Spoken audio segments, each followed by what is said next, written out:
Ah, hello again YouTube and random spontaneous Doctor Who fans, and welcome to another Doctor Who orientated video. Today, as dictated below, I will be displaying to you my top 10 classic stories. So, within this video, obviously, I'll refer to the episode name specifically, as well as providing 3 different points of justification corresponding with my preference. So, if I just place my purple screwdriver in my pocket, we'll begin. So, at number 1 is Attack of the Cybermen, originally aired in 1985, Colin Baker's second serial as the Doctor, and the first episode of season 22.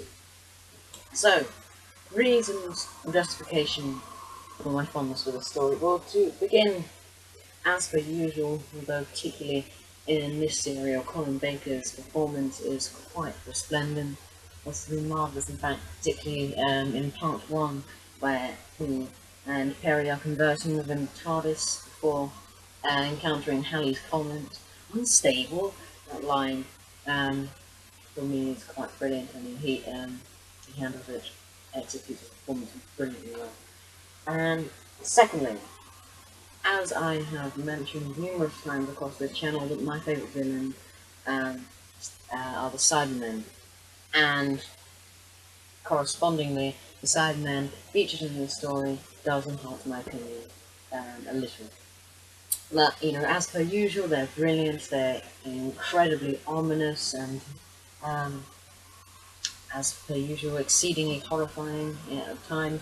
Particularly, I've written down in my notes the sewer scenes in predominantly part 1, with the stealth, as it's referred to as a figure, or silent scout, skulking about within those sewers, eliminating whoever so importantly ventures into an abominable confined proximity. So yes, the scenes in the beginning there are brilliant, and also preceding their materialization, Perry and Colin scenes in sewers and Colin skulking the Cybermen. I'm rambling a little here, but just to mention quickly the scene in which Colin forcibly coerced and attacked a stealth Cyberman being incapacitated by inserting his sonic lance into the shoulder. I love that scene. Right, anyway, and furthermore, third reason, I'll refer to one scene specifically here. In Attack of the Cybermen, as you probably know, there's a scene where the Cybermen, including the Cyber Controller, are interrogating Lytton, which is an incredibly controversial scene, as preceding Lytton's failure to communicate with the Cybermen, his hands are crushed, I suppose, by the 2 adjacent Cybermen, consequently inducing a release of rather a lot of blood. But for me, I really do I love that scene, and it displays a little grotesquerie which we don't really see in the new series that I really, really like, and which is associated with the overall tone of the episode. It's really quite darkened and rather disturbing, and like I said, seeing the grotesque parts in that scene. Right, at number 9 is the Tom Baker story, originally aired in 1976. Forgive me, no, sorry, 1977. Almost there. The Deadly Assassin. Now, with this story, to begin, like the entirety of this constituent of Tom Baker's era, because obviously went through 3 different producers who all had different contemplations to what they'd like to see in the show. Was exceedingly repugnant images in the episode, with again some grotesque configurations there, like the Master, for example. I mean, he's a decomposing cadaver, almost. And yes, despite obviously the resources they had at the time, the effects of the Master I think are brilliant, and really do act as an exemplification of the overall dark tone, which I once again quite fond of. And as well as that, the Master's demise, I think, well, demise, obviously appears, putting the episode quite a lot of times, particularly in Peter Davison Zero, but his demise is handled really well, and once again represents all the tension and the suspense we see in this serial, and I really do like. Right, moving on to number 8. As you may be somewhat surprised to perceive this, but Day of the Daleks is my number 8 choice. John Pertwee's story originally aired in 1972. Well, to begin, after a long absence of Daleks, they really do return in all their glory, and the audience are left to bask in their irrefutable greatness. As we, well, on this occasion, the Daleks seem like a threat once again. They can induce incredible peril at any time, and are that indisputable threat that has increasingly frequently appeared in Doctor Who's history, Doctor Who's greatest villain. So yes, and an incidental point, but I'll say it nonetheless, I quite like the design of the Daleks in the story, particularly the Dalek Supreme, which I'm just going to move off the shelf here. Dalek Supreme from Day of the Daleks, I really rather like it. But other than my preferences referring to my figures, also the side characters in this story, all the performances are executed really quite well, and that allows for the perception of realism in the story, which really does enhance the overall quality, because it doesn't seem like a incomprehensible sci-fi story that would never occur. It really does feel as though you're not only engrossed, but you're living the story with each of these side characters. And more so within the scene where Pertwee travels to the future and then proceeds to escape from the sort of sewer ducts that they're encased in, and then finds the concentration camps, if you will. And once again, those are really handled well, and it provides this sense of realism. And most specifically, I believe his name is the Controller. His acting I would consider quite brilliant, and I think he handles his performance extravagantly well. And his perishing, in fact, is one that's certainly embedded in my mind, and he, although only appearing once, does make a prominent image of himself in my mind already. But furthermore, John Pertwee as well, he's, as per usual, he's wonderful in this episode. Really brilliant. Specific thing here. And once again, whilst he and Joan Grant are conversing in, I've forgotten his name now, but the apparent antagonist in this story, there in his house, and the two are conversing about fine wines. I don't know, I just seem to really love that scene, because it displays one of the big characteristics of John Pertwee: slightly aristocratical, but always preeminent in science. For me, I quite like that scene, and I like the relationship between Joe and the Doctor, and we really see that there. Okay, moving on to number 7, Pyramids of Mars. Now, there are innumerable reasons I could articulate explicitly to you, but I'm just going to focus on one here, which is, if you haven't assumed already, Sutekh the Destroyer. Sutekh the Destroyer, as portrayed by Gabriel Wolfe, who actually did also portray the Beast in The Impossible Planets and the Satan's Pit, if you didn't know that, which is, in my opinion, phenomenal. Oh yes, he provides an absolutely wonderful performance, and the character himself, the new conception, this superlative god, reigning with great ferocity over all, is just brilliant. And the scenes, the exchanges between the Doctor and Sutekh within his sort of prison, if you like, are really quite memorable and engraved them in one's mind eternally, and he is just brilliant.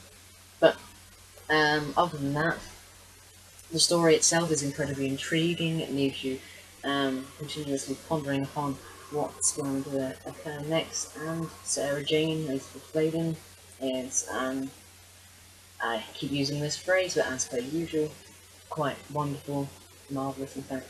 And once again, we see a side of Tom Baker that's both an amalgamation of the dark and the light, and I quite like that.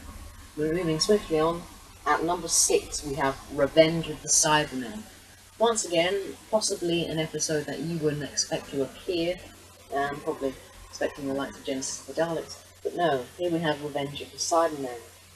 And just like Day of the Daleks and the Daleks, the Cybermen featured in the story and their overall presence is incredibly protuberant, grows increasingly bulbous, really showing that they are certainly not a force to be reckoned with, and displays their true power and the inconceivable aptitude of their intelligence and brilliance overall. Cybermen, brilliant episode, but specifically there, like I said, marvellous. And also, once again, it's a brilliant performance by Tom, one of my preferred stories of his era. The humour we see from him, and as well as the side characters, Harry Sullivan, Sarah Jane, well, companions, I should say side characters, companions.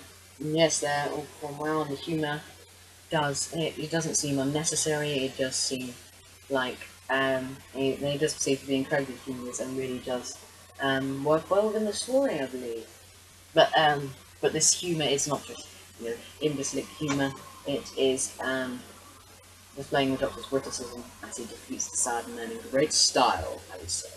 But anyhow, another reason, once again, the story, like the entirety of season 12, includes some incredibly suspenseful and tensional, stimulating cliffhangers, particularly when Sarah Jane is bitten by, I know you can call it a cybernet if you like, but it's the cyber slug, or refer to it as the cyber slug, that induces this poison, as they refer to it, venom, I should say, venom. And that is a brilliant scene, and once again it continuously coerces you to think upon what's going to come next, and you never lose interest in that story, and I really enjoy that. Okay, moving on, because I'm running out of time. At number 5, we have another Tom Baker serial, The City of Death, originally aired in 1939. So, The City of Death. To begin, Lila Ward, playing Romana 2, is one of my favourite companions, as well as Romana 1, and she and her counterpart Tom all are portrayed brilliantly by the actors, but also the characters themselves are extremely enjoyable in this episode. I remember watching the episode for the first time and laughing an incredible amount. I was in absolute hysterics during the scenes between Tom Baker and Count Scarlione, Scour, in his main living room or dining room, whatever. So once again, brilliant performances. And again, some of the scenes featured within this story are incredibly disturbing, particularly for the time. I mean, imagine perceiving that in 1979 with very minimal grotesquerie within children's TV shows, specifically with the scenes where these Scarlione's scientist, is reduced to a mere skeleton and then subsequently dust. And that scene alone, which I believe induces a cliffhanger, is wonderfully executed, and it also enhances the character of Count Scarlione, which I'll go on to now. So Count Scarlione, although in the preceding season there seemed to be a lot of aristocratical and just incredibly misguided dictators, Scarlione introduces something different to the show.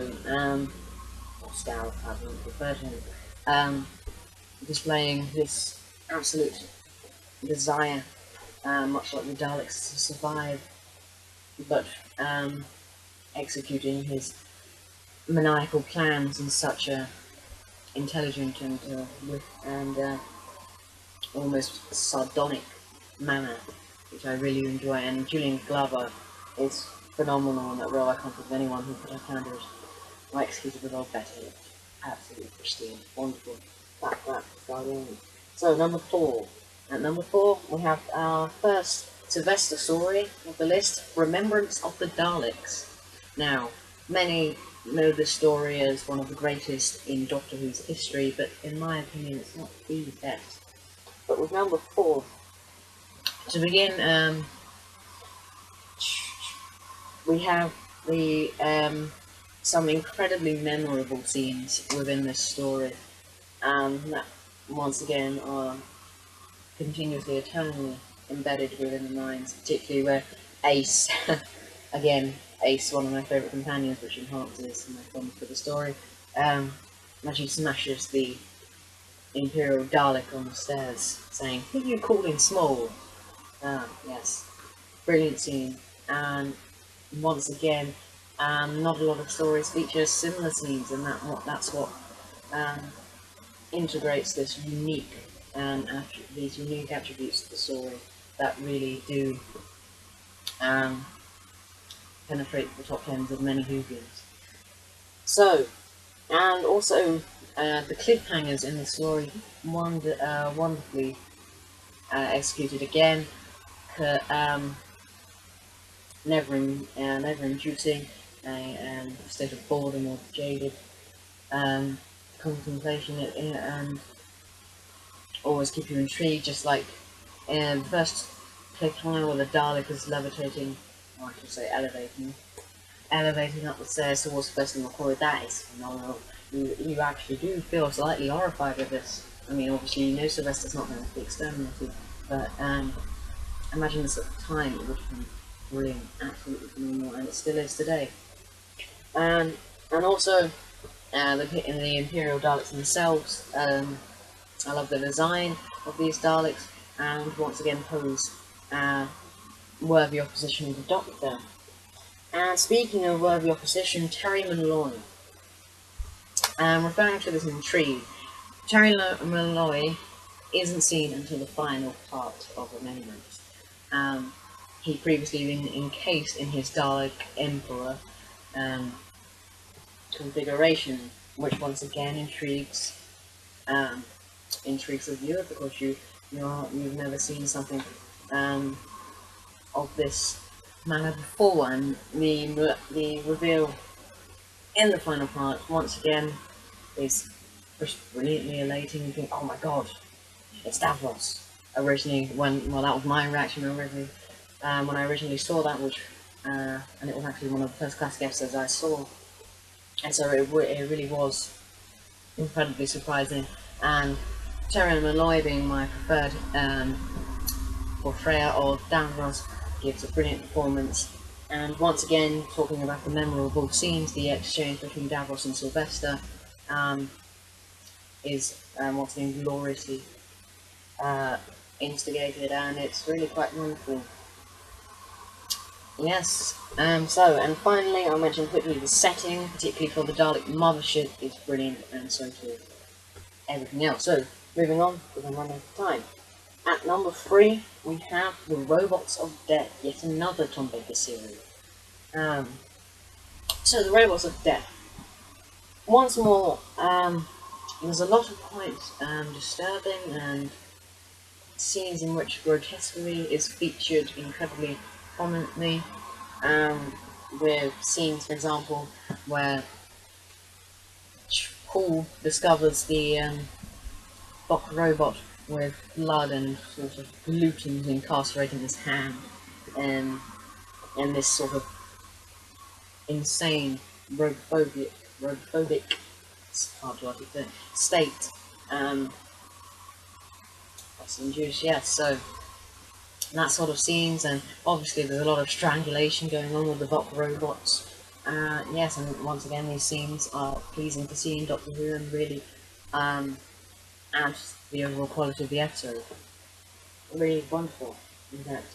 And speaking of the robots of death, the robots, the Vought robots, I love the design. I shan't show you the figure right at the back, but I love the design of the Vought robots, and once again, because of this incredibly realistic look, it does add to one's relation and intrigue to this episode. And the voices of the Vought robots as well are just incredibly ominous and do sort of emanate this untrustworthy tone, and I really quite like that.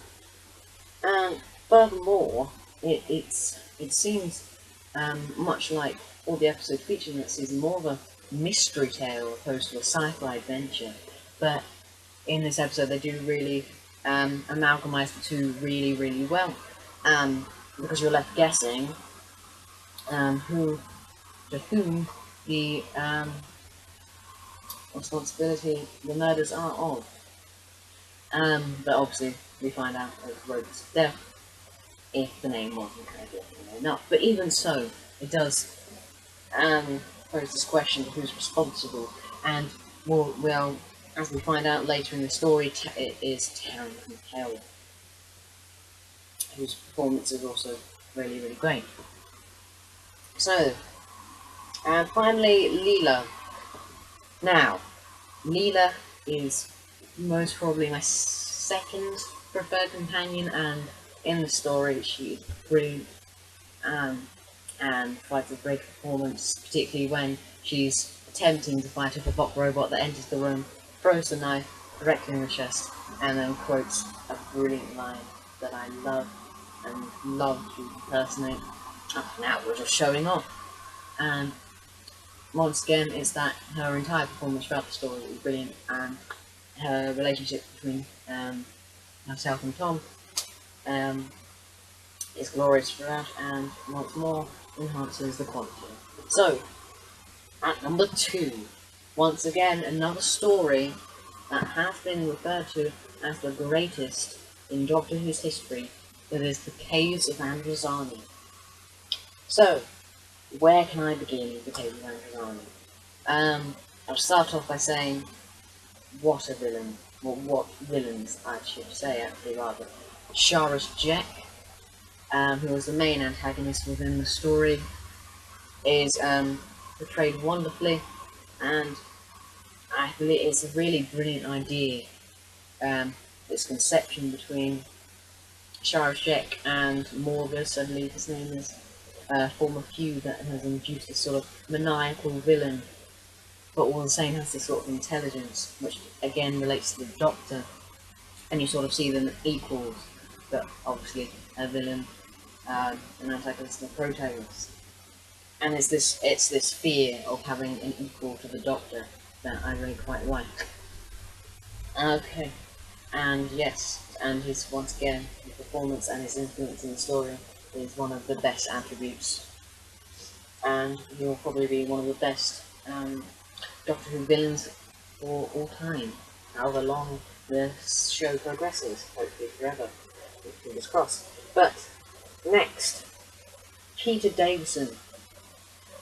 He did once say in an interview that in the case of Androzani, he felt as though he had his performance, he had his preferred version of playing the Doctor really down and perfected, but unfortunately, obviously, this is his last story.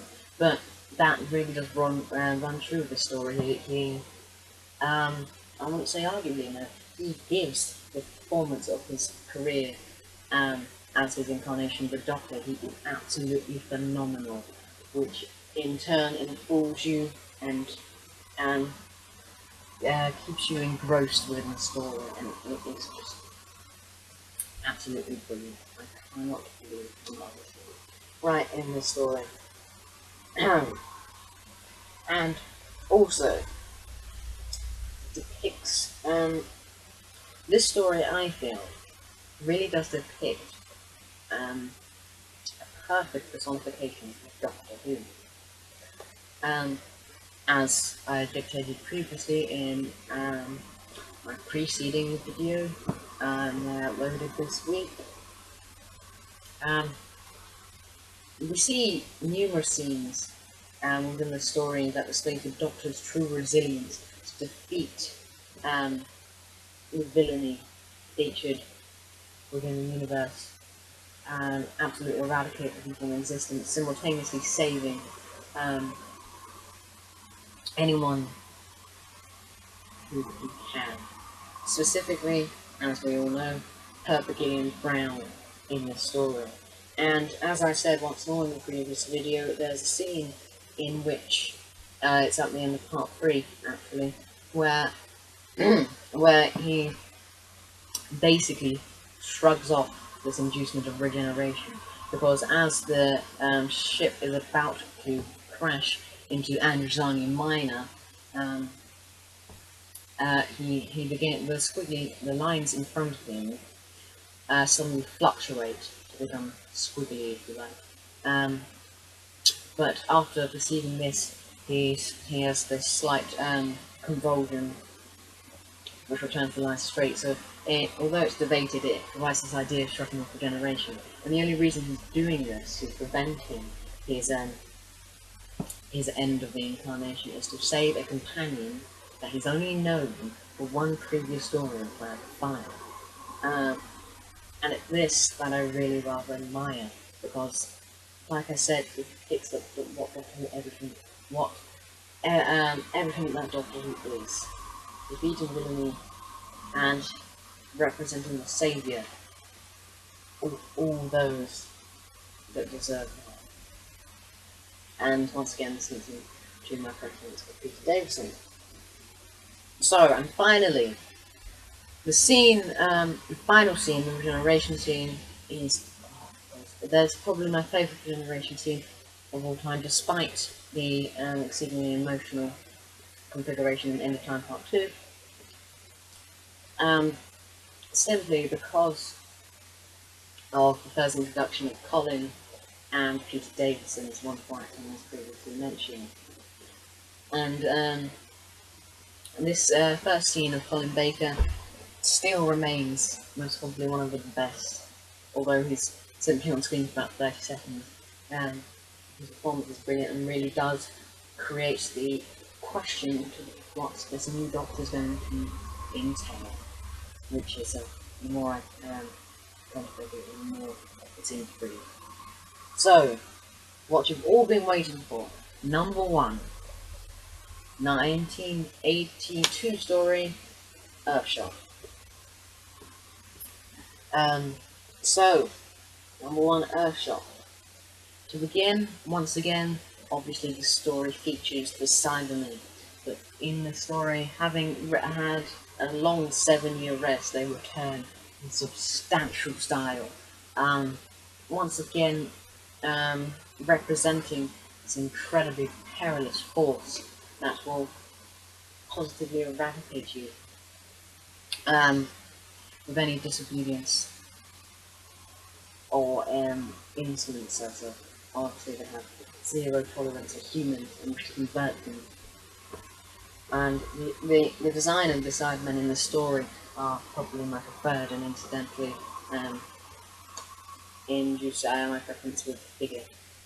And yes, the plastic, rather glass jaw, if I know to name a specific feature, really does add to that ominosity, because you can view the chin, the chin or whatever constituent there, the mandible, which provides this idea that there once was a living human behind that pane of glass and constitution of cybernetic.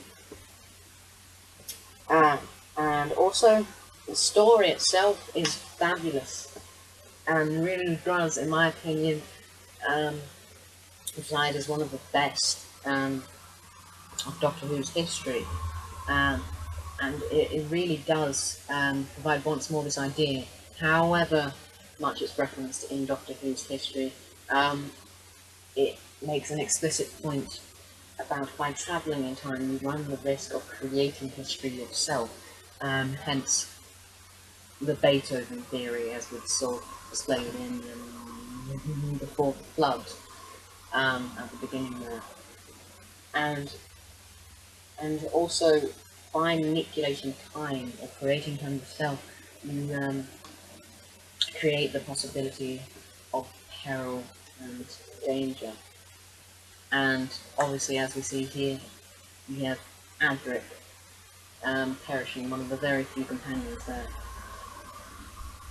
and which provides the idea of Doctor Who isn't always this time travel isn't always wonderful. It isn't always perceiving that anyone else can see. It is really quite disturbing.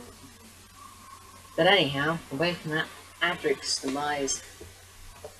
Although, you know, people interpret him as a petulant little child, I don't mind Adric, I can follow up with him, but his perishing and exceedingly the silent credits are wonderfully done and really do induce emotion, despite how you feel about the character.